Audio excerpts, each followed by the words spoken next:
My name is Richard Miller, and welcome to Never Not Here. We've been in India for actually a couple of months, and it's like the most, I don't know, I could say mystical experience, because it's really not a mystery though, but I mean, every day just seems to be another lifetime, and there's kind of like a disconnect of who Richard Miller is and what my program is and what I've got to do tomorrow. And in fact, New Year came in and went, and I couldn't even realize that it was New Year. It was just like another day, like every day's a New Year. And so today we're really, really lucky. We're on a special ashram, and we're with Swami Suddhananda. Swami Suddhananda. Namaskar. Thank you for your hospitality. And thank you. so we're actually in an atrium here that's really lovely because it's protected from the wind, but it's also got the full sunlight, which is a bit of an overcast day, and so we're not having sun blaring down on our heads. It's just perfect for filming. So how could we have a better day? Yeah. So we're in Tiruvannamalai. Many of our viewers probably don't know about Tiru and about Arunachala. But your ashram is right at the foothills, or like the last piece of land before the forest, right? Yes, that's right. We're right on the main road between the forest and between the mountain and the Giribalam, that is the road that goes around the mountains. And it's a beautiful piece of land. We got it 26 years back. 26 years you've been here. And there's quite a... Slowly we have added it on. We have some pictures of some of the buildings that, we'll show during the broadcast. Right. And so they can see. And also there's a school here too. Is that correct? Yeah, the school is an ashram where we teach the self-knowledge. That's why this place we know as the self-knowledge village. They call it Suddhananda ashram, just like other ashrams, Sasadri ashram, Ramana ashram, each one according to the name of the teacher there. That's what the tradition is usually. So my name is Suddhananda, so Suddhananda ashram also, but they call it self-knowledge. We have named it Self-Knowledge Village. Self-Knowledge Village. Yes. Let's talk a little bit about Tiru, because a lot of the teachers that we've had on the show actually talk about Tiru and Arunachala and Bhagwan Ramana Maharshi. And so if you're located here, he must be important to you also. No, what happens is this particular place, Tiruvannamalai. Tiru means in a Tamil language, Tiru means Sri. Sri means not like Mr. in English, but Tiru is Sri. Sri is a very beautiful word in Sanskrit. Sri means the Sri is added to everybody's name. Suppose your name is Richard. If it would have been in India, it would have been Sri Richard instead of Mr. Richard. Sri. But so it's like boys, an honorable name, just no, it has a deep meaning. Sri for the boy, Sriman. For the girl, Srimati. Both boy and girls are Sri, because ultimately Sri means Ishvara, God, the truth. So first you are truth, first you are God, then you are something else. That is the deepest meaning. If I have to explain it, it will take a long time. So every person, which first you are the truth, the God, then only you are something else. All other things are your roles. Who you are is the truth. That is why everywhere it will be added. Tiruvannamalai. Annamalai is the name of the mountain. That's why the Arunachala mountain. Annamalai is the name of the God in the temple. You must have seen that big temple. Yes. There is Annamalai, the Shiva temple. So Tiru, that is the... So Annamalai is another name for Shiva? Yeah. This is a Tamil version of Shiva. So this particular place was famous for thousands of years.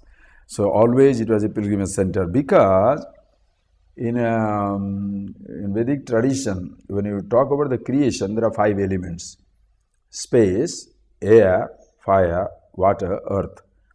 And each, since everything is Ishvara, everything is divinity, everything is called it truth, form, formless, whatever you like, every element is represented by a Shivalinga. So Akasha, that is space, that is worshipped as Shiva in Chidambaram, where the dancing Nataraja, very famous. So there the truth is Shiva is worshipped as the space.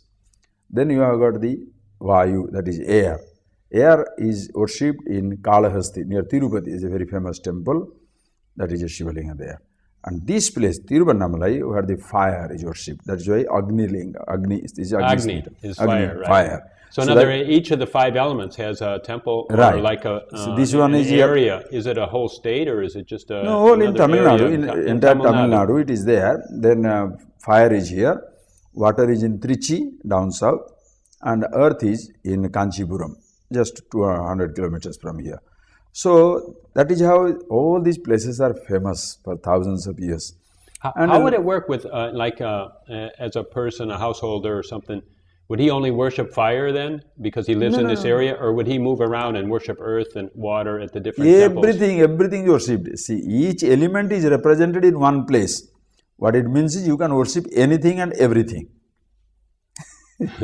With first, everything is God. No, it's just like, please see, a simple example you can take.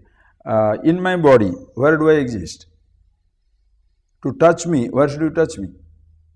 Just anywhere. From my toe to top. Right. Top to toe, anywhere you touch me. Same thing, you want to touch the earth. Can you touch the earth just for fun of it? Please touch the earth, the planet. Just touch it with my this foot, is the right? mistake we make. No? So when you say earth, are you not included in earth? Oh yeah, touch me. Yeah. So to touch the earth, which one you should touch? Everywhere. But you forget that I'm touching the earth. You are earth. Somebody is looking from the moon. We are just a green planet.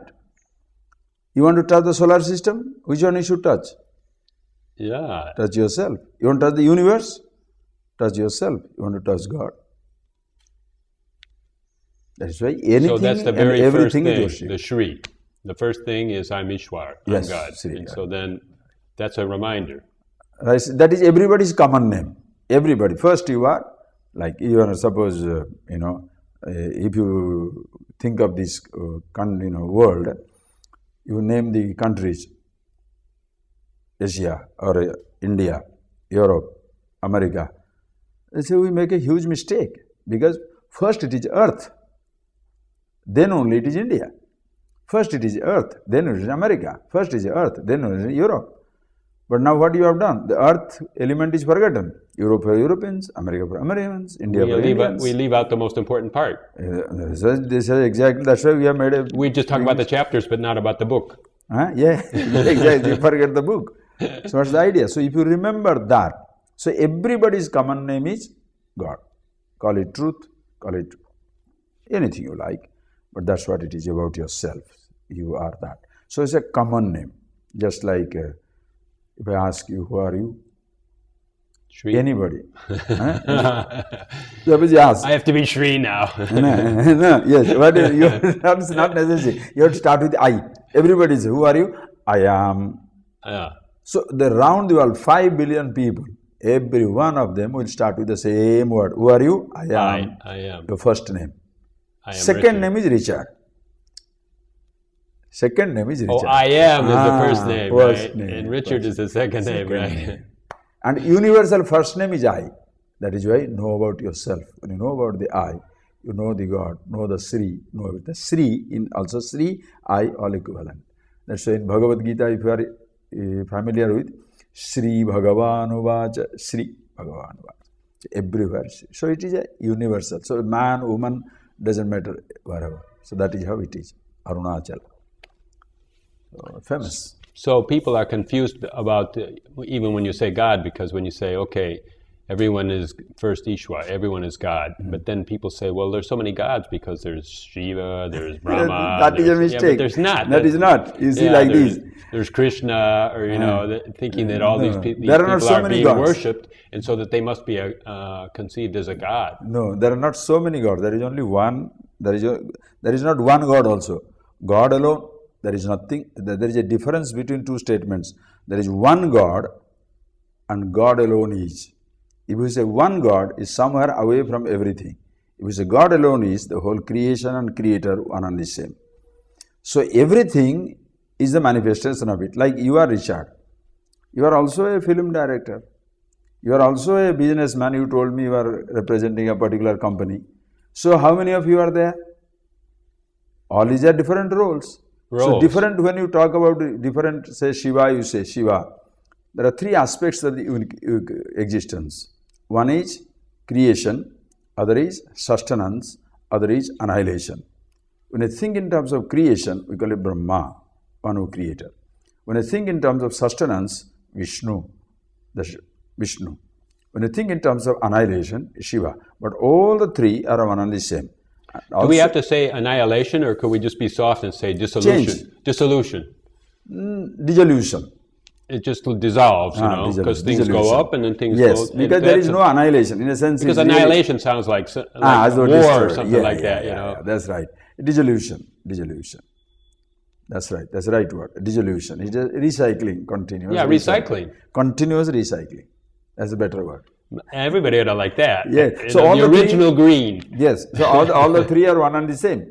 The creator, the sustainer, and the annihilator. Call it dissolver. All the three are one and the same. Why? Because, please see, the creation, preservation, and the resolution or dissolution are two simultaneous to be three different things. Like this moment.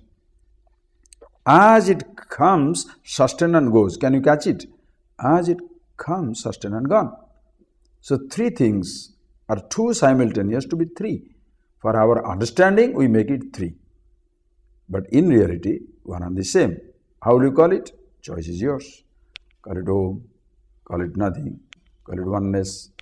You say whatever you like. In other words, when there's creation and recycling at the same time, dissolution, it's one will never happen without the other. Exactly. And so then it's just two sides of it. It's just the two ways to look at it, but it's all one process. Complete. Yeah. Complete. And if it seems to take a little while, then we say, oh, there's some maintenance in between, It stays for a while.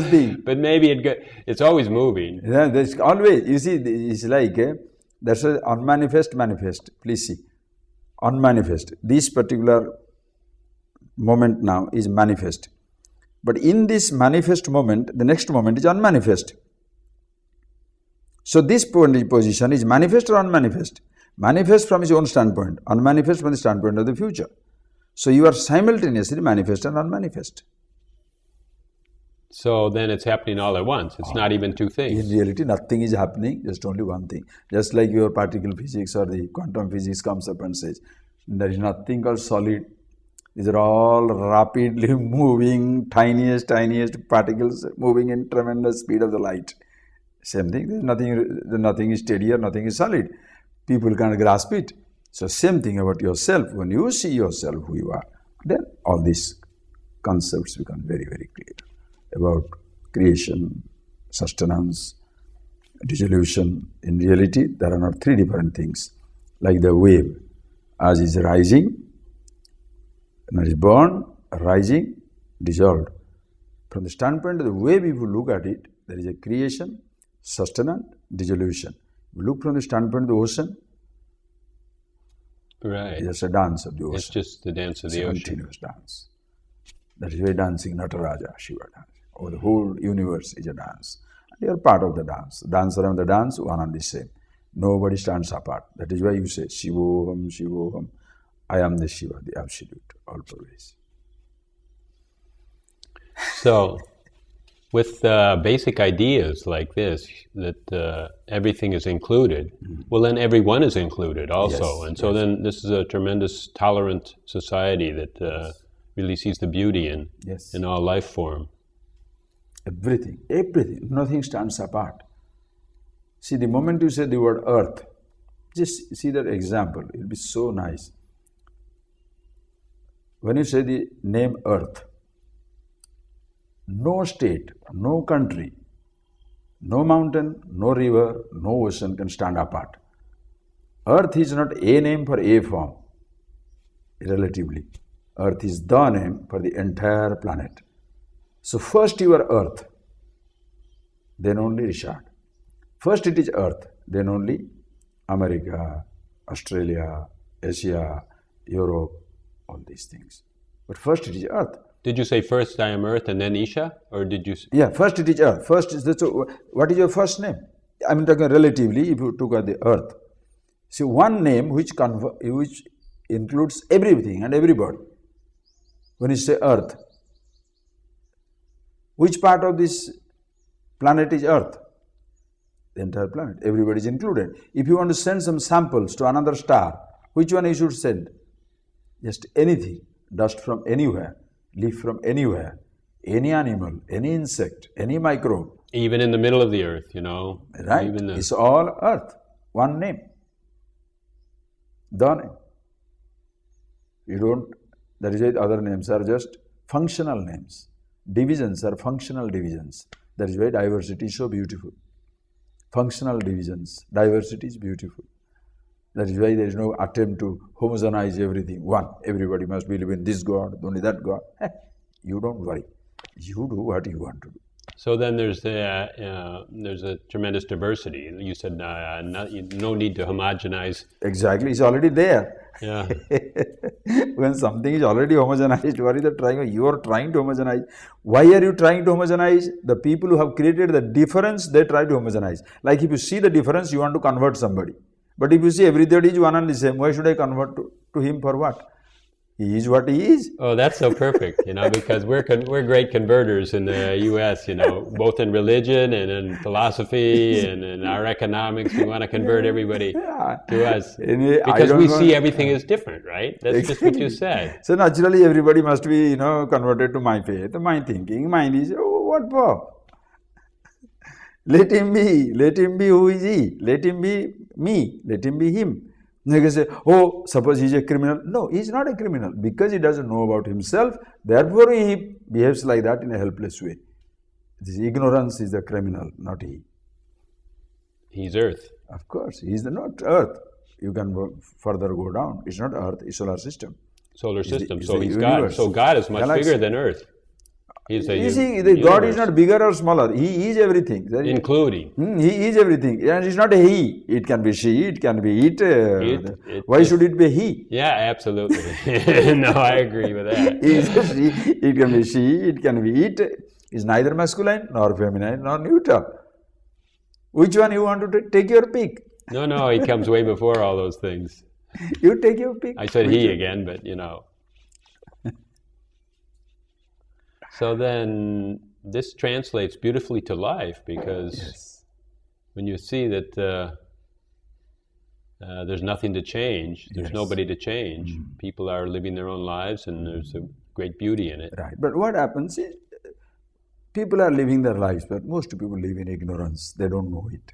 That is where you see suffering, pain, misery, killing each other, exploiting each other,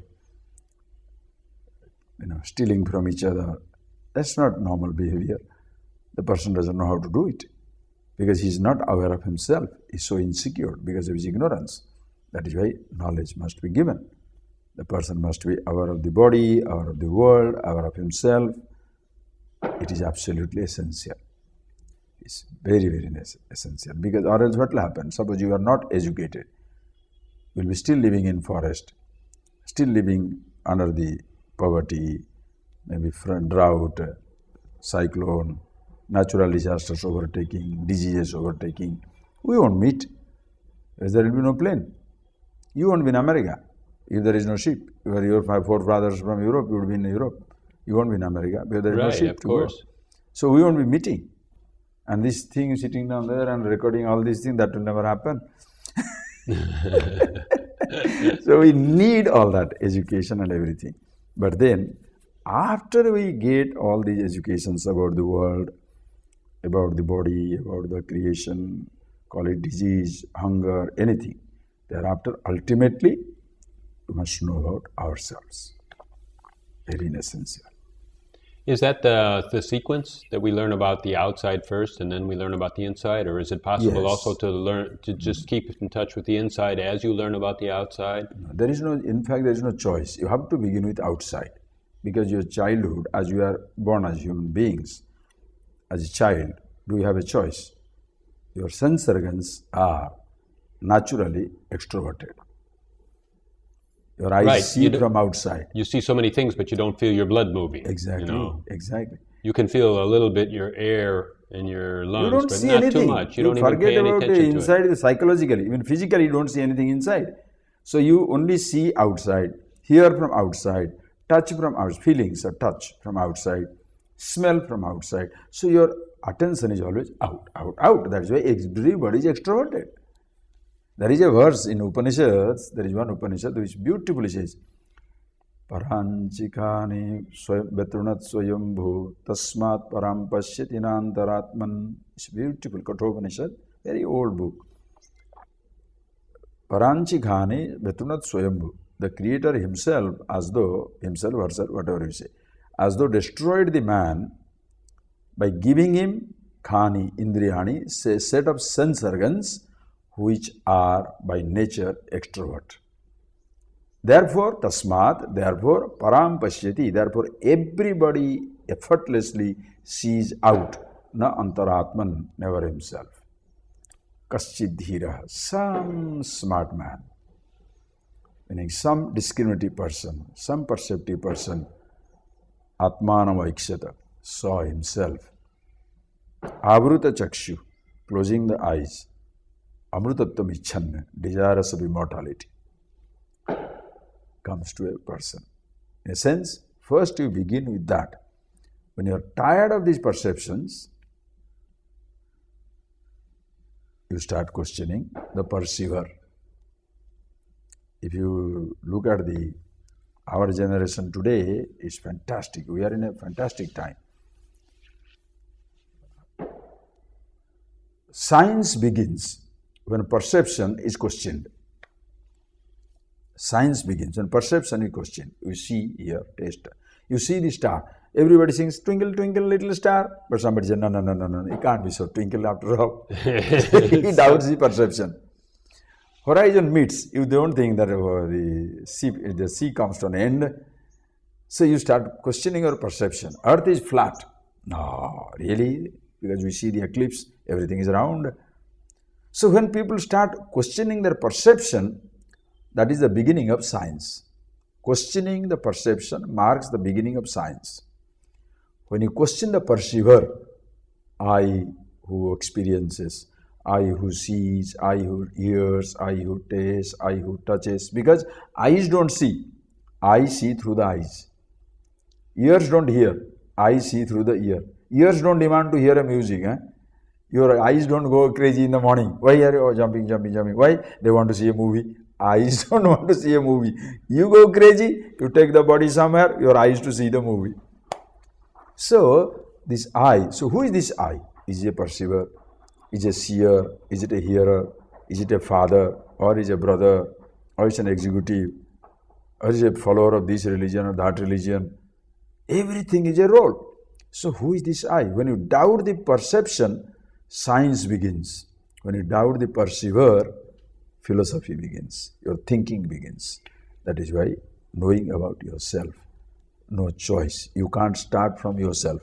You have to start from the world, but don't end up there. End up with yourself.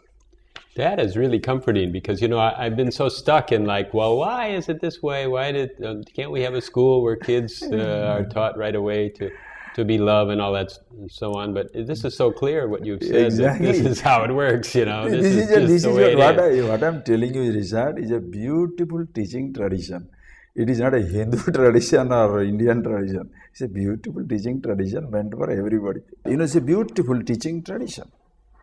That is why without learning these things, mostly what is happening is in the old religions, forget. In the new age religions, they talk a lot of common sense, but they don't know how. It's like everybody knows. Be kind, be nice. Is it difficult to say somebody? This is something everybody should be, but you don't know how to be. Yeah, it's logical, but somehow something comes up and says, no, he shouldn't have done that, He shouldn't have done that to me. See, you can ask a drunkard. So the fellow is drinking. You ask him, he will give you a million reasons. He can give you a dissertation, a huge paper on why nobody should drink. But he himself can't stop. The fellow is smoking away to cancer or glory. He will give you 100 reasons why nobody should smoke, but he himself can't stop. Same way, the person who advises, a marriage counselor, advises on marriages, but his own marriage is in doldrums. Right. The fellow is trying to fix up his head, he goes cuckoo. While fixing somebody's head, the fellow becomes cuckoo because he doesn't know how to fix the other person's head. So it begins with you. That is why the whole teaching is not not pouting some ideals. You should be like this, you should be like that. Who cannot advise? Everybody can advise. Of course. Advising is the easiest job in the world. But a person to see for himself, if I say that to tell you must know about yourself, I must know about myself. If I am not aware, how am I going to talk to you? So this knowledge is not just advice, because if you can advise the outside, you can advise the inside, it still doesn't work. So then this knowledge has to come somewhere, some more centered. Yes, exactly. Know about yourself, the meaning, knowledge, meaning of the word I, very simple. You have to know it. I can, explain it a little more. You want? Please, please. I was really impressed by your website because you are trying to be absolutely simple, down to earth, direct. And that's what the whole knowledge is about. When I saw that, I know it maybe have a limited sort of publicity or limited exposure, but that makes no difference. Somewhere create a wave. Let us start with a small wave. It'll go, go. One day it will be ocean. This is where I wanted to start, is like just simplifying, because I just thought, well, why was I confused for so long? And even when I was confused, I was thinking, no, I understand it perfectly. Yes. I totally understand it, And then 1 year later, I thought, my God, I didn't know anything at all. And then, but now I understand it, See, and then it's the same now, Then I think, it's like now I understand it, though. But why? Why would I understand it now if I didn't understand it yesterday? The way you are exposed, bas. It's like a simplification. Now you said, why can't it be simplified? Just like telling, why can't it be harmonized? You can't harmonize it because it's already harmonized. You don't have to harmonize. You don't need to simplify. It is already simple. Nothing is more simpler than the knowledge about yourself because it is you. All other things about you is complicated, not you. That is why you must know who you are, you. I'll make it for you. Okay? Okay. All right. Okay, come on. Talk. Okay. What is this? That's Earth. No. Don't leave that now. Leave that. That way is not Earth. That way it can be universe, God, truth, because Earth is only a planet. Right. Earth is part of the solar system. Solar system part of the galaxy. Galaxy part of the universe. So, that is different. Tell me what it is. Even if you say Earth also, I can change it to my question. Well, first I would say a flower, That's enough. That's good enough. Even with Earth also, I can question you, but I'm just making it for average people. Yeah. Suppose you say, what is this? Everybody will say, what is this? Flower. Right? Right. Okay. Please tell me. Flower, this flower, the word, is it the name of this object or thing? This object, is it a name or it has a name? You said flower. No, it has a name. It has a name. I asked you simple English. What is this? I messed up. I just said what it has. Exactly. So you don't know what it is. It's a flower. So I'm asking what it is. Why do you say what it has? Tell me what it is. It's a seed. It's a seed because when the flower matures, then there'll be a seed left. The fellow who doesn't understand the flower, how is he going to understand the seed from which it is coming? The visible thing you don't understand. What is the invisible thing you are talking about? That is where it becomes speculative. Now please see, just like you can understand the difficulty in understanding this, because what it is, nobody can say. It is its own description, but we give it a name for our convenience, like extend it now. Just really play like a baby, like a child. Simple. Don't try to give me right answer or wrong answer. Just be simple, common sense stuff. I ask you, who are you? What shall you say? First time we are meeting. Life. Who are you? I say common sense answer. Oh, common sense. Who are I'm you? American man. Suppose somebody you go and stand in the visa section, Indian consulate, and they say, who are you? Mr. Life, come up, please. Here I am. Right. So what shall you say? Who are you? So then I have a name. Right. You say Rishabh. Yeah. So that's your name. I am asking, who are you? Don't give me your name, because you have a name. Okay, So suppose then you shall I say, have a gender, I have right, a you have a passport, gender, exactly. I have a passport, I have a So every family. time you are asking who you are, you never tell the answer. You are always telling what you have. You have a gender. Today you are comfortable with this body, you change your body from man to woman, you become a woman. You are no more a man. So you have the gender. Now, you have got a job. Tomorrow the job is gone. You are no more the general manager. You change your citizenship. You are no more a American. You are maybe a European. You are no European. Now you convert your faith. You convert your faith from a believer to non-believer. Previously a theist, now you are an atheist. Or you followed one God, now you dump that God and go into complete disbelief or some nonsense. So your identity as a religious person also is gone. So you see the problem now? Whenever you are asked who you are, we have been trained to answer with what I have. That's a mistake. That is the flaw. So that is where you have to see the difference between who you are and what you have. It is just not a play on words, but something a person must see it for himself. Who I am and what I have. So, to know who I am, remove or leave things, all that you have. Body is not your problem, you make the body a problem.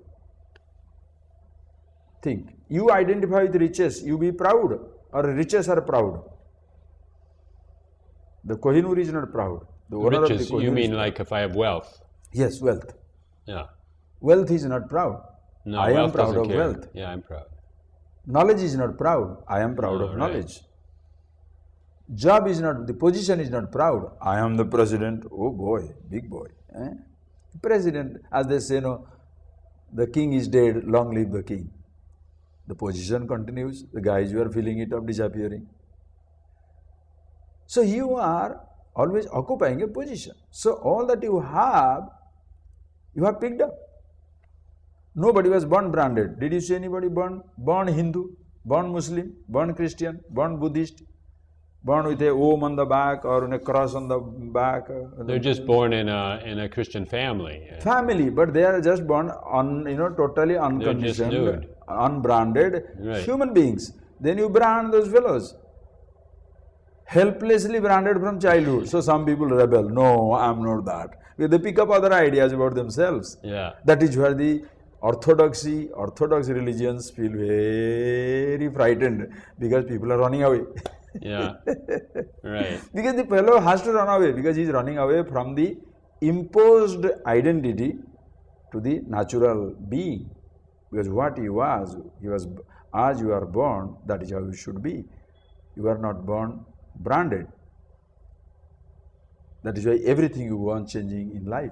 That's what we were talking about before, though, because we were saying that people start with their attention focused outwards, and they have to go through this identity with the outside, and then. Right. So when you.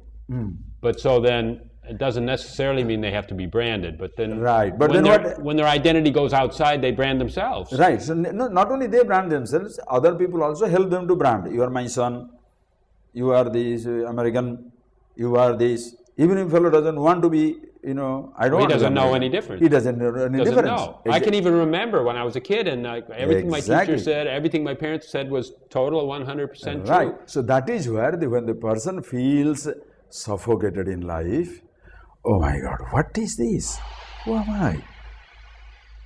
But he never really gets to the idea of who am I. He just says, let me out of here is all he says. It's all because, let me just get out of here. Exactly. That is what he wants to get out. But get out of what?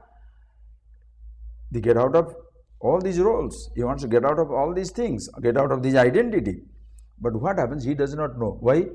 First, there's cultures don't provide that input. The cultures. Most cultures condemn you to an identity and want you to die like that. I don't know why our cultures are so protective. They feel like everybody will leave. They got to hold people into the culture. Simple thing, I shall give you a reason why they do that. I will come back to that later on. You want to see that? Okay, yeah. You just take an example here. Think this is my hand. Just this is a rectangle. Okay, right. This is a rectangle. Okay, rectangle. Yes. Now I divide it 1, divide it 2. How many rectangles you see? 4. 4. You say 4. 5, because the original one was there so, too. Right, so you say 5. Yeah. So suppose you say 5 and somebody says 4. Whom shall I ask for explanation? 4 or 5? If I have time to waste, I shall ask the 4 fellow, also one who says 5. But in reality, if I ask you to show me 5, 4 is included. The person who says 4 can't show me 5. But the person who shows me 5 can show me 4. Right? Right. In reality, there are 9 rectangles. Oh yeah, the two together. You can put these two together, or those two together, or those two together. Yes, this is 1. Yeah. Now when you do that, 1, 2, 3, 4. So 1 plus 4, 5, 6, 7, 8, 9. Okay. Right. So now whom shall I believe? The person who says 9, he can accept 7, accept 5, accept 4, accept 1. But the person who sees only 4 or 5 or 7, they will not accept the 9. Because this is our tradition. We have been believing only 4. We believe only 1. There is no 4, no 5, no 7. But the fellow who takes 9, he says he is comfortable with 5. Yeah, that's true. Comfortable with 4, that's also okay. Comfortable with 7, that's also fine. 1 also fine. He is okay with everybody. In this self-knowledge, Vedic tradition, this is what happens. It's a real humanistic tradition. Who are you? Infinity. When somebody gives a finite identity, if a theology or a religion or a secular identity gives you a limited identity, between the limited identity, there shall be intolerance, non-acceptance, rejection. When a person says, I am the infinity, I am finite also. So every finite role also I can accept. When you see, I see the totality, the vastness, the oneness of everything, then differences are natural. There should be difference because there may be 9, but sometimes I use 4, sometimes I use 5, sometimes I 3. I can say everything is earth, but I am walking in India now. So this is how the conflict doesn't come. Culture people, why cultural people become very protective? Because we have built up a whole thing around 4. Our forefathers believed only 5. So there is a whole infrastructure around 5. There is a whole infrastructure around 4. There is a whole infrastructure around 1. Only 1. There is nothing other. Then there is a whole infrastructure around 7.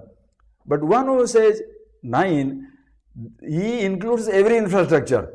That is also fine. This is also fine. There is a God? Yes. No God? That's also okay. God is a man? Yes. Is a woman? That's also okay. But I don't like man and woman. I like an animal. Oh, he is also an animal. But no form I like. Okay. Formless? Yeah, that also is fine. Shall I worship on Sunday? Yes. What about Saturday? Yes. What about midnight? Okay. Never I worship. Doesn't matter. You are the truth. You see the permissiveness of it. This drives people crazy. So people think, oh, this Hindu tradition is something like a very permissive religion. It's not permissive. It's absolutely free. You see for yourself. It needs responsibility on the part of the individual to appreciate himself, infinity. That is why when you see who are you, at this moment you are identifying with finite roles. Finite body, finite mind, your education, your job, your relationship, your faith. All that you are identifying with is finite. Who you are, not a name, not a form, not a thought. It's a nameless thing. We have given it a name. The whole universe is nameless, right or wrong? It's full of names. It's all the names. But the names we have given. But in reality, it's a nameless existence. Yeah, the universe has no need for a name. Exactly. So who are you? It's not even the I. Your first name also is not you. It's a name of the nameless. So be the nameless, play with the names. Everybody is like that. Everybody. Yeah. So now are you saying that the Hindu culture has just kind of received this, really got it, that the infinity is all you can... There's nothing else. There's nowhere else you can park, Exactly. I mean... you cannot stand apart. There is no question of... That is why I was reading through that book nowadays, Very, very nice. I loved those two books. It just come. God Delusion. God Delusion. Very interesting. I liked it. And there is also another one, Adam versus God. Very nice. Those 2-3 people have now written some very, very tight books on orthodoxy religion. So of course, what happens is, in order to bash every religion, they put a Hinduism also a little bit. Because if they bash only some other religions and not the Hindu tradition, they will be looking as though they are supporting it or something. So they wrongly also, I was reading that, I have underlined it, but who has time to write to them? They are all big people, big writers, big things. But if the person comes and talks to me, it will be so fantastic. Anyway, so they write out, oh, this is wrong there. Nothing is wrong. It is so beautiful, infinite, all inclusive. So you can accept a God. And the God that they are bashing, we also bash. They don't have to bash for that. Yeah. But at the same time, when you say God, it's not a name with a form. It is the name for all forms. Name it God, name it truth, name it consciousness, name it. Why should you name it? Why should you name it? We name it for our convenience. The totality, call it a macrocosm, totality, name it anything. At the same time, don't say, therefore is only formless, there is no form. Don't give that. Form also is exciting. Infinity can have all forms. But just like we were talking before of Brahma and Vishnu and Shiva, there is not one without the other. Exactly. So there can't be formless without the form, or there can't be form without the formless. Of course. So I mean, no, there can be formless. These are just words. See, there can be formless without the form. But all forms are inherent in formless. It's like all sounds are inherent in silence.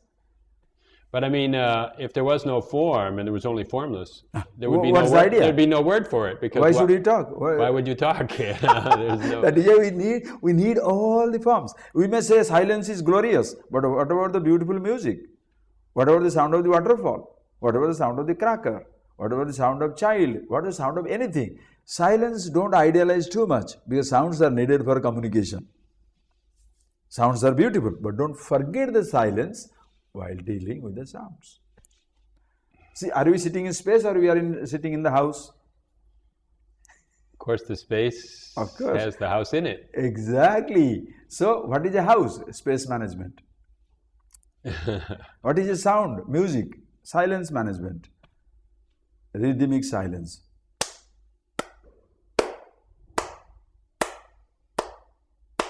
Between the silence, that mesmerizes you, not the sound.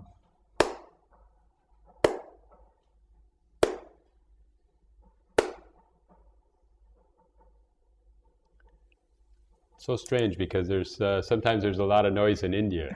Yes. But still the silence is so loud. Oh, yeah. I can't understand it, because even at 4 a.m, they start in the temples and you can hear these, they have really loud speakers. That is not the right, that is not the tradition. That is where again misuse of the technology. What is the tradition? Because this month you must be going through hell, like our campers also going through a tough time. But we told our villagers, so they have all slowed down. What is the tradition? Because this winter, ozone content in the atmosphere is high. So early morning, if you get up, breathe that air in all over villages, so it's the best for your health. And what are you supposed to do? Go to visit a temple, sing your song, chant your mantras. Now, the microphone, loudspeaker is doing the job what the person should do. As a result, what is happening? Noise pollution, light pollution, just like movie, TV. What is TV? Previously, people are entertaining themselves in every village, whether it's America, Europe, Australia, anywhere. Absolutely. There are live song, live dance, live music. But now what is happening? You put on a TV. So what happens? When you are supposed to entertain yourself, you organize something. Maybe you have a religious play. Maybe somebody plays the role of Jesus, somebody plays the role of Mary, somebody plays the role of maybe Muhammad, somebody plays the role of Buddha, somebody plays the role of all religious things, or heroes of your life, social drama. People are playing that. When they're playing, or dancing, or singing, so or telling stories, or playing the guitar. In the process, their own talents were manifesting. Absolutely. They were more talented, And there is also common bond between, because all of us are having a wonderful night together. We are taking part in the same drama. So there is a bonding. Now what happens? Just open the TV. So what happens? Few fellows, few faces, they make all the billions. Right. And the entertainment company makes all the billions. And what happened to the people? Everybody is looking at the idiot works. They lose all their talent. Complete. And they lose their connection with other people because there's no sense to watch a movie together because you're totally separate. Exactly. You can't watch the movie together. The type of movie that is there, no father and son can sit down and watch it. Oh yeah, one is for the father, another movie totally, exactly. another movie for R-rated, X-rated, Y-rated, O-rated, U-rated, God knows. Yeah. You don't know. Same thing. So misuse of the technology. That should not be allowed. Just if you know, that's what you told the villagers. Please put it down for your village. Don't try to spiritualize the whole world. Do that. Achha, why should they do it? Because there is another religious institution which demands the right to put it for all the time. 1 time a week or 4 times a day or 5 times a week or 10 times a day. So this fellow says, why shall I not produce sound also? If he can do it, why can't I do it? Right. Anyhow, I'm not saying that I wasn't complaining because I was just noticing. No, it's like, I was in this retreat, No, that's what I'm telling. I was waking up at 4 o'clock in the morning. I go up on the roof and sit, and there was all these noises coming from different parts of the town. And it was just like that there was a silence in the middle of it, even the noises and even the street noises. But somehow that is in India. Too idealistic to say there is silence in the middle of it. Very nice of you to say. But this is a noise pollution. It's like a light pollution. There is a law in the government to ban it. But then, everybody... Slowly. Yeah, slowly it will go away. It will go. Yeah. Like this year, our villages people have been very nice. So... go back to yourself, that is the ultimate. Your question finished. Really. It's beautiful. Nice, thank you. So anyhow, this is just living, just having an idea of the broader sense of life and so broad as to say even infinity, because where can you put a boundary? Where can you stop? So you might as well just say includes all. See, but it really affects your life and how you live your life. You see, coming to the boundary, as you said, look, go to Europe now. It's so good. Because Schengen countries now know that you take one visa, you go 21, 30 countries, no borders. Imagine that happens to the whole world, how nice it will be. But then the trouble is, why people some better, some fellow makes a mischief. So, do that. If everybody become human beings, it will be so nice. Right. Just human beings. Animals have no border. They are flying around. But he does not know, the bird doesn't know that he can go around the world without visa and passport. Poor thing, born in a tree, dies in a tree. Here you are human beings who can go around the world, but we are limited to our own place by law. Immigration, strict immigration law. Why? Because somebody is doing mischief. If human beings change, imagine. What frontiers? Right. What frontiers? Around the world, anywhere, anytime, any place. But if you say, my thought, my religion, my God, my philosophy, keep it off. If human beings change, and sometimes we think, it has to just come from inside because there must be a collective. There's kind of like a collective mentality that somehow drives a nation. Because it's so easy to blame people and say, well, the politicians are doing it. So this is what I'm telling you. I like that your ideas, because just put a seed of this oneness. Because what has happened is, as I told you, more people, when they're stuck on that idea, as I told you, 4 rectangles or 5 rectangles, something like that. Now this is our tradition. You built up a whole infrastructure around it. If people don't do that, the guardians of the tradition will be in trouble, not people. You know who protest people changing?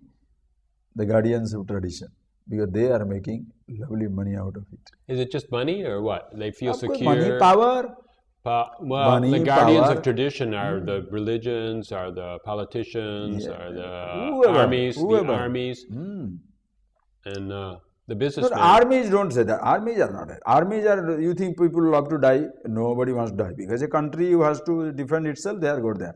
But no, what but I'm that's talking the about, soldiers. But I mean, the armies are more than just the soldiers. The armies want to keep the power. And no, army, okay. Say sometimes armies are taking over countries. Yeah, that is because those are again 2-3 people there. It's not the whole army. It's a command. So 2-3 people on the top. The defense minister is taking over, or the general is taking over. One fellow. It's not the whole army.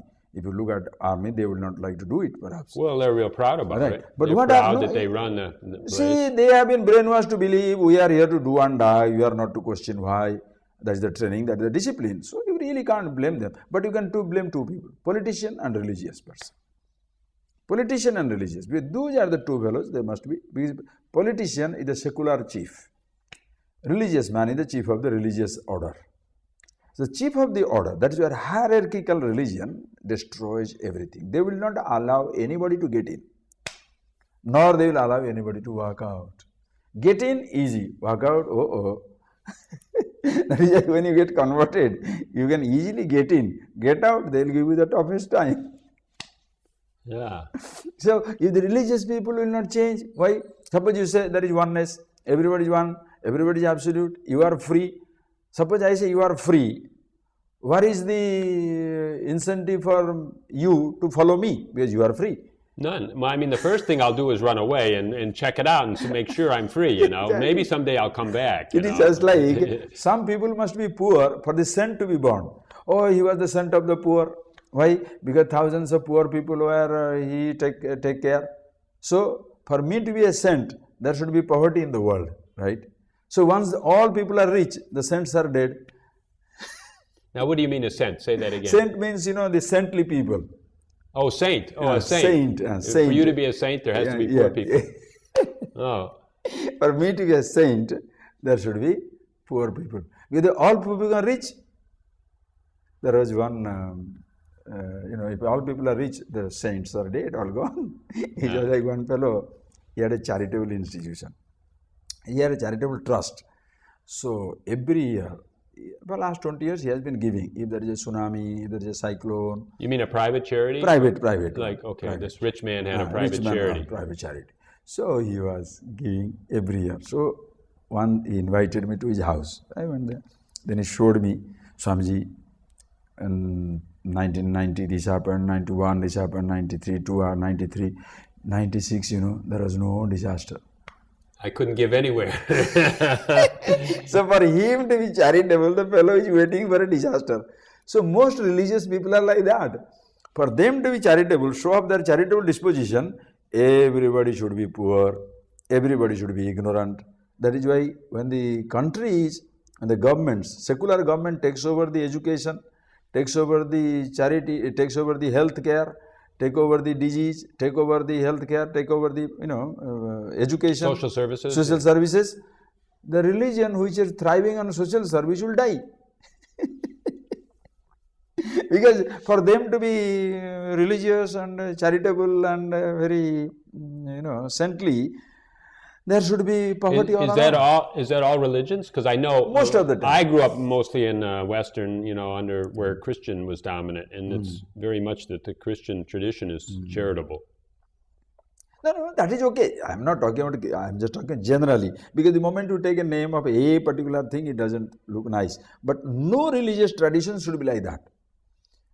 Why a religious tradition is feeling threatened, that some people are running away from it, that is because they are losing people. Right, you need people to keep it going. Exactly. Well, just the countries but in if you Europe. if you don't want to lose people, give them the truth, the absolute. You cannot tell them, this is the limited thing and you must believe in it. No. You have to grant person the intelligence to question, to challenge, to believe. It's not simply to believe. You start with a belief system, nothing wrong. No child can think. Child must start with a belief system. While giving a belief system, doesn't matter what it is, Hindu, Muslim, Christian, secular, theistic, scientific, whatever may be belief system. Can you do one thing to all the children? Help them to keep their mind open. Later on when he grows up, let him choose. Let no father choose for him. Let no mother or society choose for him. That's something that's not done anywhere. Anywhere. Nobody keeps the child's mind open. That is why, no, but if you... Even the most loving parents and grandparents, they're always trying to channel the child and put them in a slot. Yeah, you have to keep them child open, because once he grows up, let him decide. Like, are you not doing today? Think, you are here. The camera you have brought, Canon. The car which you came in, maybe German car. The house in which you are living, general Indian thing. The marble you put, Italian marble. The computer you have, maybe a Japanese computer. So what are you doing today in our world? We are picking up best thing from everywhere. The Italian marble, Iranian carpet, Indian cotton, Chinese vessels, maybe German car, Japanese computer, Thai food or Indian food or Chinese food or Mexican dishes. Why? Because you want to enjoy the best of everything. Enjoy best of the knowledge. And what is the best of the knowledge? All knowledge wonderful, but the best among the knowledge is knowledge about the knower, about yourself. Right. So pick it up. So we come to India for that. Exactly. Not come to India. What I am telling is, come to India or go anywhere. You know about yourself. Now, religions, instead of giving you the knowledge of yourself, give you a special identity. You are a follower of this. They limit you. This is how to pray, this is how our rituals are done, this is, we like to worship on Just Sunday. like secularism is doing. What is secularism doing? Secular people are educating us. What is education? Education, sociology defines nicely. That which rescues us from mass of collectivity and gives us a definite identity. This is education. Which rescues us from mass of collectivity. Until you are educated, we are anonymous. One among millions of people. Once educated, so-and-so PhD. It gives you a definite identity. And because of that, educated person has more trouble. Now, let me just get sure just what one, you let said. me finish it. You said exclude us. Exclude us from the mass identity. That which gives us, it excludes us from mass of collectivity. Because previously we are one among the millions, one mass and of that just feels like... now I am PhD. Now I'm special. Yeah. Okay. So because of that, educated people have a strong sense of individuality. Please. So what happens is, as a result, he has a trouble. Just like a religion gives you a special identity, secularism also gives you a special identity, a secular identity. I am PhD, managing director. There it says, I am follower of this, 1 billion people following, I am following. 2 billion people following, I am following. Two identities. So, instead of helping me to know myself who I am, they are giving me special identity. Special identity or separation. Like separation. As a result, I'm trying to be away from the... Exactly. As a result, we are diversifying. We are always dividing. We are not discovering the unity. Whereas when you discover yourself, when you understand the meaning of the word I in this knowledge, it doesn't give you a special identity. It makes you who you are. And who you are is who I am, who he is, who she is, universal identity. Be that, play with your relative roles. Which religion is good? Everyone. Let us celebrate Muharram. Let us celebrate Christmas. Let us celebrate Diwali. Which God is good? Everyone. Which one you like? This one. That's good. Hold on to it. I don't like it. Dump it. It's just almost too free, It just feels That's like, what it is. My God, I'm going to explode because I could go every, That is what it is. When I say we're in such a cage and there's just a little hole open up and boom, we shoot out that little hole just like a automatic, Right. Now you're going to just take the whole cage away and there's nowhere to go, Exactly. Like, now I just think, well, I just stay here then. There's no cage. I don't have to react to it. Exactly. That is why when you said you want to make it very simple, I was taken up by that statement. Because it is simple and that's what I teach. That's what we do that. So you can see that how simple it is. Oh my gosh. This is what you are seeing is the tip of iceberg. Yeah. It is so beautiful.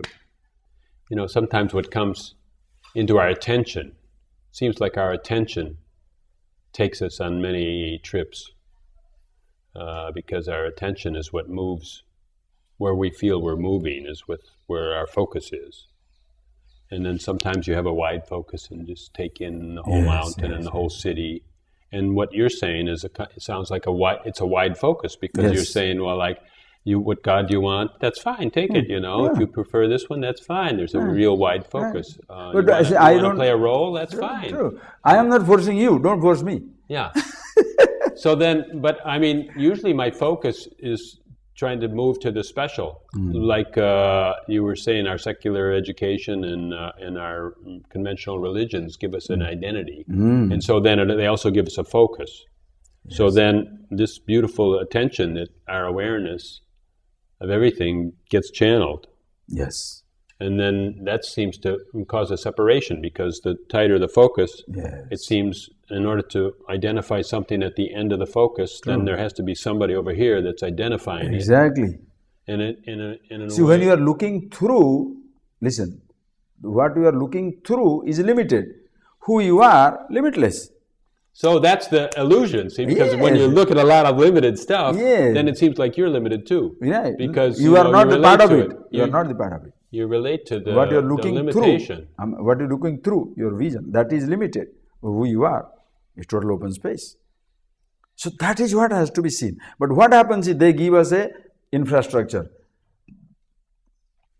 They give us an infrastructure. They give us a sort of a paradigm. This is what it is. Look through. Then people are stuck. They can't get out of it. If you are getting out of it, you are rebellious. If you are getting out of it, you are heretic.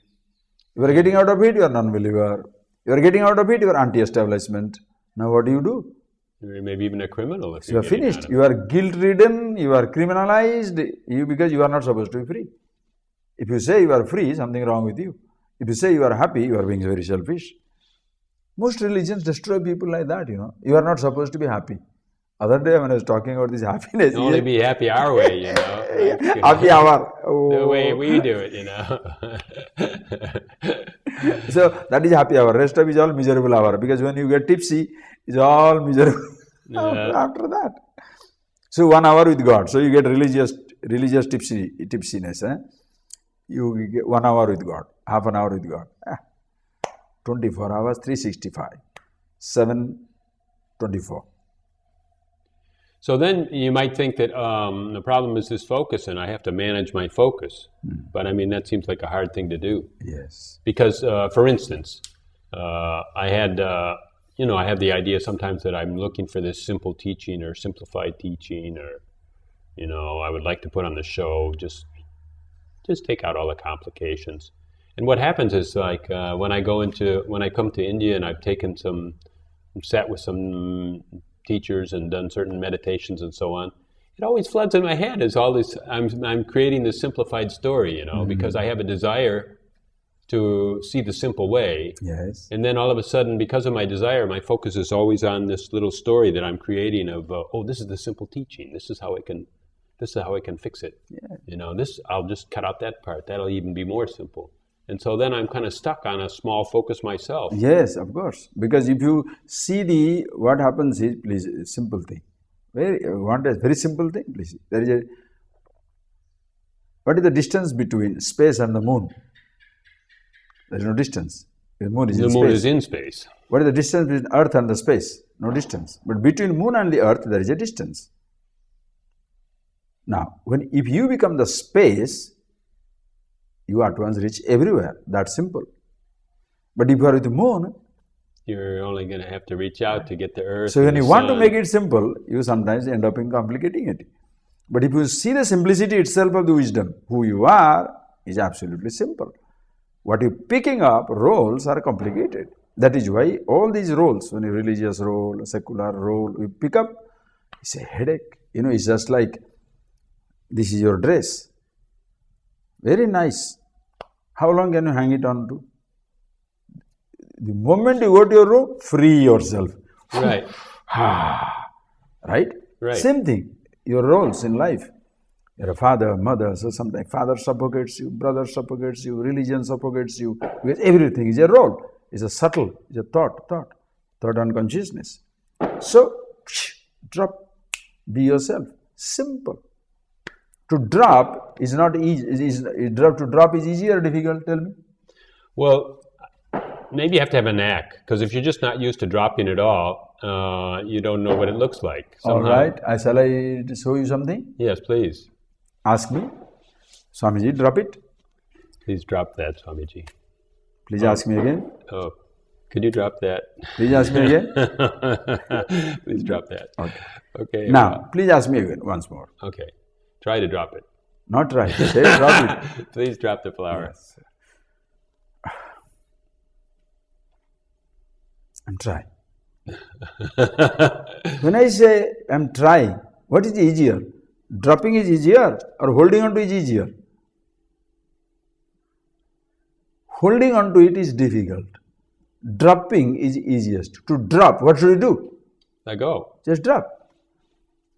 But to hold on, you need to put forth effort. To drop your identities, you don't need to hold on. But what is happening is, why people find it difficulty? Because what they are holding on to, in that they find their security. In other words, they have a belief that that's some value, and that if I let go of that, I won't have any value. The person doesn't know that if he let go, now he's got all the value, right? This is where teaching helps you out. That is like you are a parachute glider, paragliding. Yes. Or your instructor tells you, let go, but you let go, drop it. Once you enjoy that, will you want to go back to him now? So let go. So that is why you could be in a glider, but you're holding on the ropes, Yes. But really, if you just let go, the ropes are there already. There, just glide. Just glide. Just glide. Same thing. That is why the teacher works like a guide. Don't worry about it. Is it important to have a taste? Of course. You want to have a taste, like a feel of it, somehow some mini experience. No, because you are.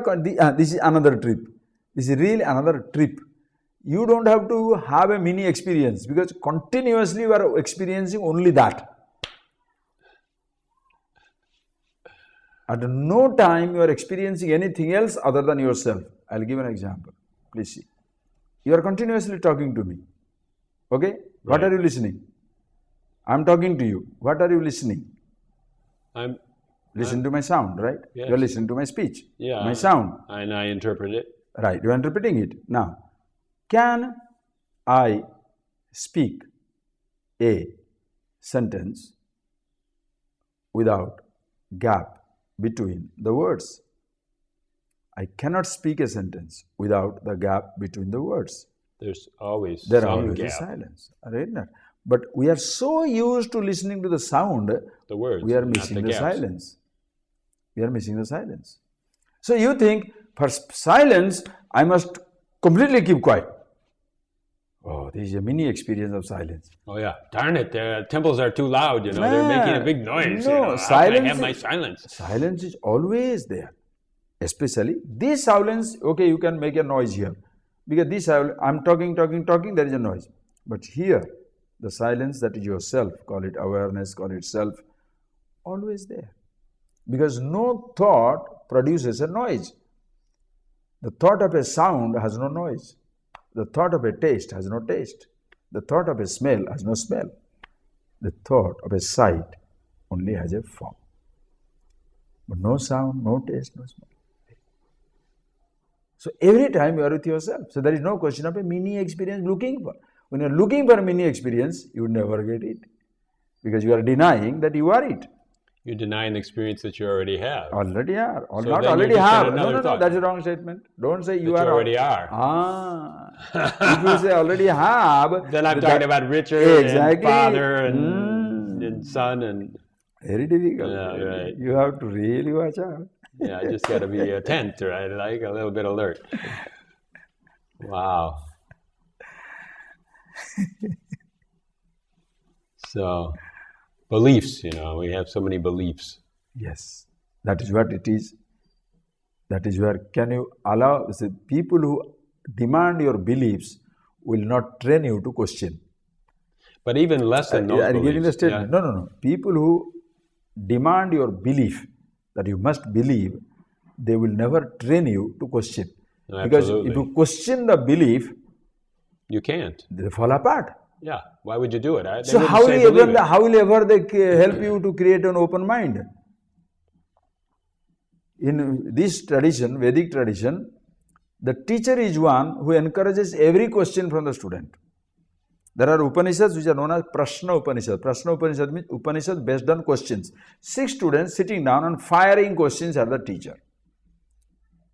Bhagavad Gita, Krishna says to Arjuna, Tad Vidhi, know that. Pranipata Pariprashna. Pariprashna means questioning. Pariprashna. Paritaha Prashna. Question from all sides. So much so, Arjuna has asked, challenged Krishna, how do I know you are God? You think you are God? You born same time. Show me your ID.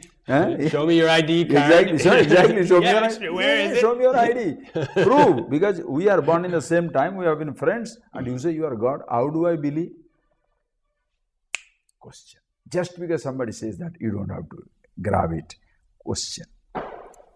I'm talking about beliefs that we don't even know we have, though, like the beliefs that I need to do this tomorrow, or the beliefs that, that I've got a health condition, or the beliefs that, I don't know, just the beliefs that this is how the world works and that my perceptions are true. Yeah. I believe in my perceptions. Exactly. But because you believe in your perception, that is why you are so dumb. Because the science doesn't believe in perception. The science believes in perception. Oh, hands are very clean. But under the microscope, oh my God, what's that crawling around there? Millions of prehistoric animals crawling around. Yeah. So, and if you clean it with warm water, oh, they are more active. So, from that you can imagine. So, if you simply believe in perception, that is why we cannot escape perception. But don't take that perception to be real. Question that perception. Same thing about yourself. You have an idea about yourself, but that's not truth. There is a very nice, strong definition of knowledge in this tradition. You know what is knowledge? Knowledge means it should be free from doubt and free from error. Sansaya, viparyaya, rahita, jnanam. Jnanam, knowledge, free from doubt and free from error. Both it should be. Why is it so? Because there you may be doubt-free, but it may not be error-free. What is the color of the sky? Blue, no doubt, erroneous, there is no color. What is the shape of the earth? Flat, no doubt, erroneous. Twinkle, twinkle, little star, small star, no doubt, erroneous. Because, why erroneous? Because subject to correction and verification. If something is subject to correction and verification, what you had is not knowledge. Ignorance. So, do you know about yourself? I am the body, doubt-free, erroneous. I am PhD, doubt-free, erroneous. I am follower of this or that, doubt-free, erroneous. Why? Who am I? So many identities. Can I have the knowledge of myself, which is free from every doubt and free from every error? Absolute consciousness, one and the same. And there is absolutely no doubt, absolutely no error. Why? Because not subject to cancellation and verification. Infinity, changeless you are. What is the changing? You are the changeless. It never changes. You cannot add or subtract anything from that. And I am not the only one. Everybody is same. Knowledge, absolute. But when you say, whatever I see, this is my tradition, all right, hold on to that. Why should I say no? Suppose somebody comes and says, Swamiji, I believe in this. Please. That is why we don't convert. Convert. Convert for what? Not convert in that sense, but I mean... convert in the sense of come and follow this way. No, you know yourself and you go. Then after you want to be Hindu, Muslim, Christian, no faith in any God, you choose. When you convert me to infinity, then everything is I'll included. be like you. I'll be Muslim, Christian, and exactly. Hathwit Christians. Islam all together. Exactly. See, you can't believe the number of churches I have seen in Europe. I don't think anybody would have gone. Believe me. But I go all over Europe. When I go to France, Germany, France has wonderful churches. I went to Mary Magdalene Grotto and all the churches, medieval churches, majestic, huge, like our temples here. Some of the churches are, out of the world. I know. I lived in Italy for a long time. Notre Dame. Of course, I have not gone to the best ones, Sistine Chapel, and that I'll go sometimes, hopefully. I'm going to go somewhere. But I'm telling you that one. I went to Israel, saw that nativity, that church, mosque, and that one. Mosque I saw from a distance that it was closed, or else it would have all gone. So beautiful. Christian architecture, Buddhist architecture, Islamic architecture, Hindu architecture. World is enriched. Why should everything be one? What a waste of time. But when some religions will insist that everybody must be only this, don't give me that. But you can't say anything. Why? The fellow has money power. Sitting down here, who is going to listen to? The other people have money. They can purchase. The religious organizations which have more money than the countries, they can control anything, anywhere, any organization for that matter. That is why you must see that people are free. Children must grow up with ideas. You have to give them a belief system. Don't say, they should be free. No, then the children will go crazy. Children will be given system like drive on right. You are in Europe, drive on right. Don't say always right. Then he comes to India, Right. He has to go on left. And in say India, stop at red. Yes, That's better. Yes, right. No, right and left. Suppose there are certain countries there are left. Japan and there are two Jamaica sides. and there are two sides, left side, right side. But in some other countries, there are three sides: left side, right side, suicide. Yeah. So, anyway, so suppose you said you must drive in left. When you go to somewhere, you have to drive in right. Why? As they say, when in Rome, do as the Romans do. Same thing. You have your own faith, but you are comfortable with everybody. Why? I am with myself. It's not a faith. A belief is something which you should not question. Knowledge is something which is beyond questions. People are so afraid of change, because that's like, for instance, I lived in Italy for all these years, and the population is actually going down because people aren't having kids and until they're late, not having so many kids, or maybe not until they're in their 30s.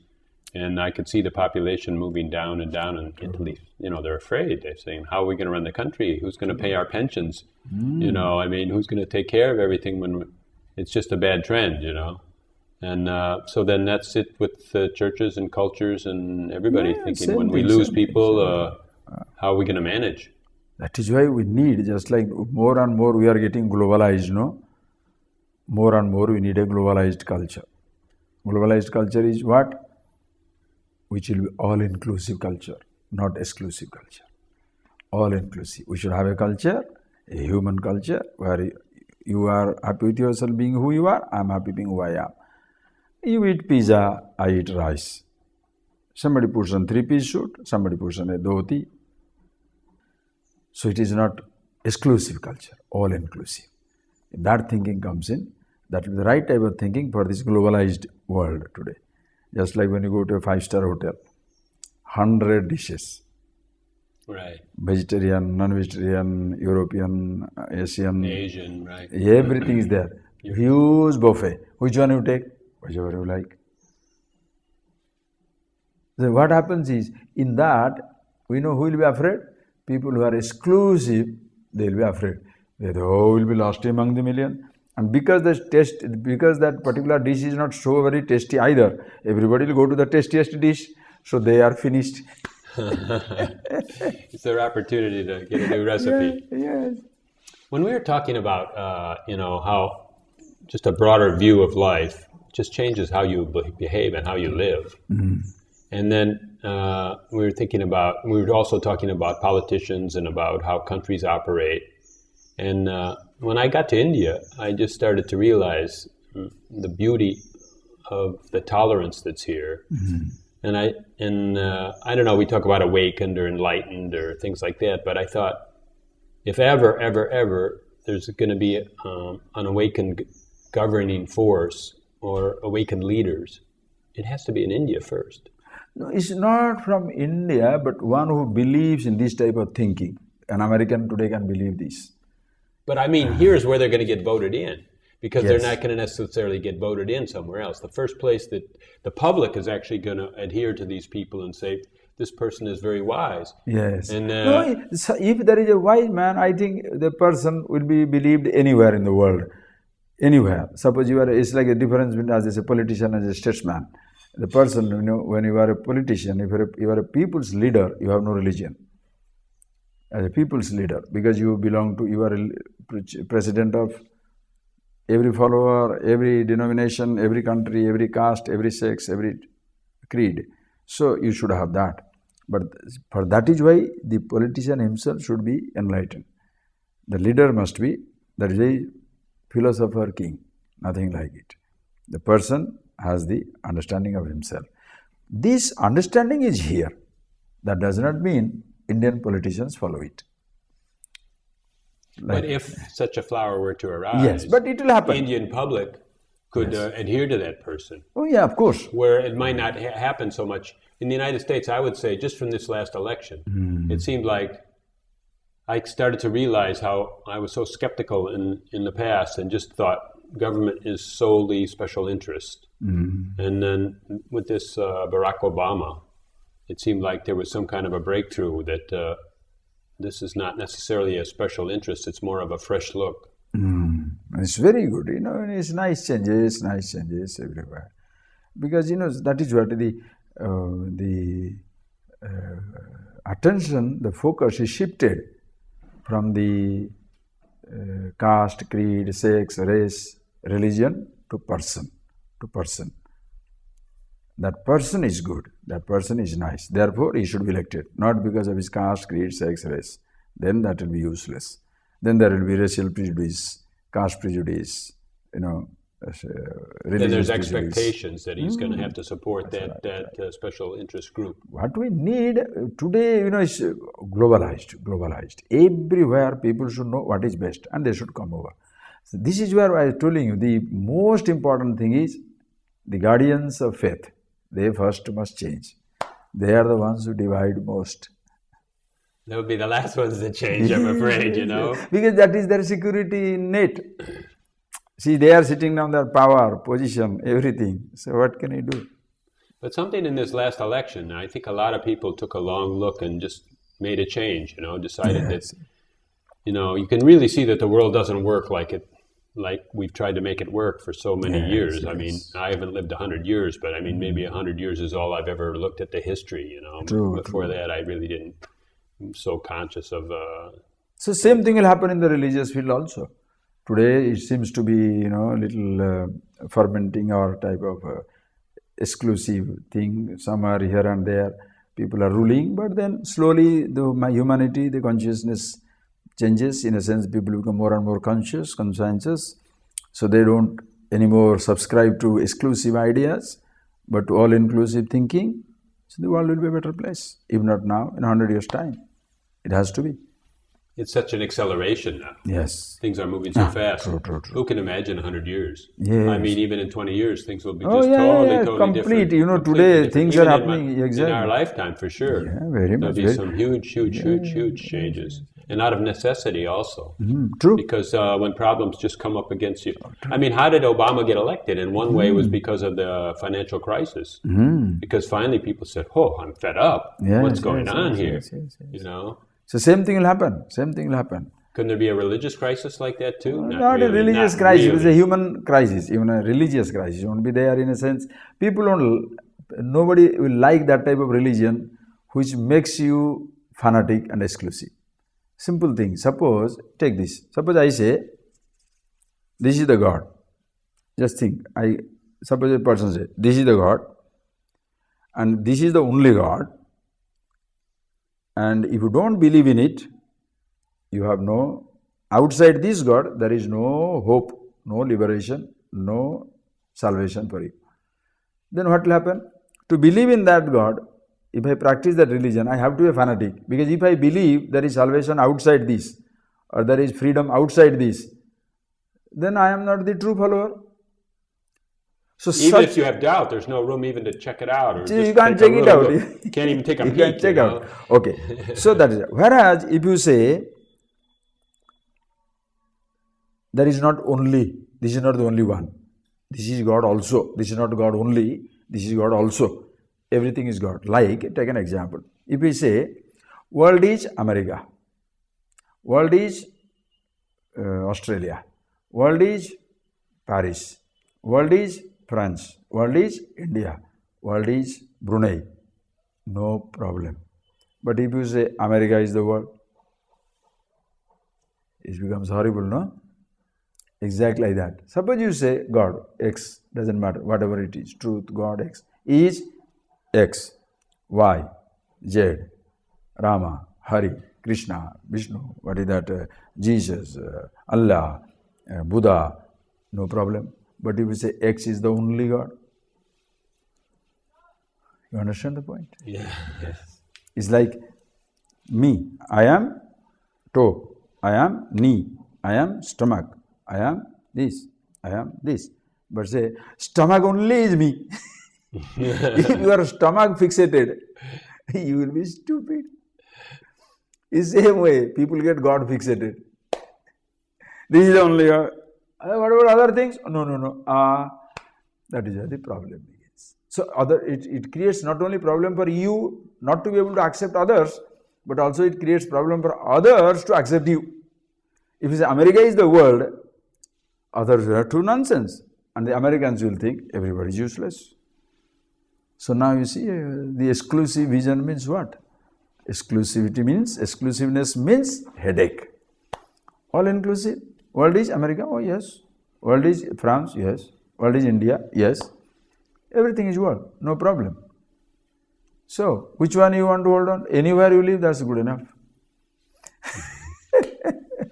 Is there any chance to, like, if you had a message to Obama, is there anything to say to him, or that these are just silly ideas? Best message. What is there to message to? Because he may be, not he or she, anybody. These are all roles they are occupying. I'll tell a story. With that, I shall finish it up. Yes. Okay. Yes. There was a prime minister in a country, and he was appointed the prime minister. He has come from a village. He was appointed the prime minister of the country. Then, because he was a fresh fellow, the old bandicoots, those who were ruling the roost, they did not like. He's an upstart. Suddenly has come, no? So, they will carry tale to the king. You appointed as prime minister, this fellow is looting your treasury and going somewhere and keeping everything. So, this man, king cannot say no, he has to listen to everybody, so he has to check it out. So one day he followed this new person. When they followed this new person, he said, true, this man is going to a secret place. And he goes there. The king was very curious. He goes in, he locks the door, the king looks through the keyhole. And what this man does, he brings out a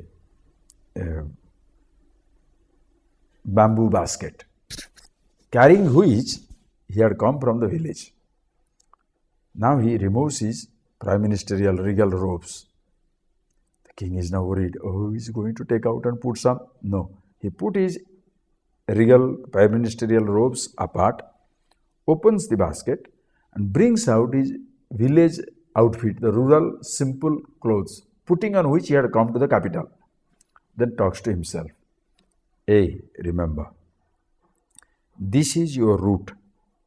Now you are enjoying these robes, prime minister's robe, because of the king's grace. Now when he takes it away, you have to go back there. The king was moved that this man does not lose sight of his route, even when he's become the king. It's a message not for so-called, your president or whatever. No, but our president also has a route, right, a right, very exactly. humble route. Right. So, no, not a humble route. I'm not talking about route, not only the route as a person in America in this... maybe route. a difficult route where his father was gone and stuff like that. But that is, so I'm talking beautiful. about the absolute now. Please see. So just he should know that, anybody should know, this is the route I come from. If I could rise, everybody can rise. and also ultimately going to the root. It's not a Muslim root, Christian root, Hindu root, not a rich man's root, poor man's root, but absolute who I am. Where, I am enjoying this body, enjoying this intelligence for some time. The blessings of the, call it universe, call it God, call it truth. When that is taken away, I'll go back to myself. You shall be the most universal leader in the world. Oh, and that is everybody's root. That's so beautiful. So, Swami Ji, it's such a beautiful. Oh my gosh. We talked about such, nothing special, spiritual, religious. I mean, just life. It's just so universal. You talked about a universal message, but you talked about it in a universal way. Yes. That's totally I didn't talk. That's what it is. Totally accessible. Yes, of course. That's very simple. I liked your statement in that website. I know it reaches only few people, but I liked it. So why should I go to a famous TV center? Not necessary. Believe me, so far I have not gone to many places. Because first thing, we are not that material. You must be something crazy, something funny, and then somebody will come and it doesn't matter. Oh, I so appreciate your hospitality, and we also appreciate being here and being able to be on your ashram and Swami Suddhananda and your self-knowledge village. It's really so beautiful in India, and here we are at the foot of Arunachala. A lot of us have heard about Arunachala and Ramana, and this is just another huge opportunity. And Swamiji has really shown us that the world is so wide, and it's really just universal. Like when you're infinity, this is what we're all yearning for. And so anyhow, you'll see this show and our other shows on our website, which is nevernothere.com. And we've got 3 channels in Chicago, and so we have a lot of audience in Chicago. We're asking for everyone to be a participant with Never Not Here if you'd like. And so we'll prepare shows for your town. So if you go to your public television, we can prepare shows, and maybe we can show this series from India all over the U.S. So thanks so much, Swamiji, again, and thank you for coming. And thank you. So that's beautiful. Oh, thank you. Thank you so much. Namaste.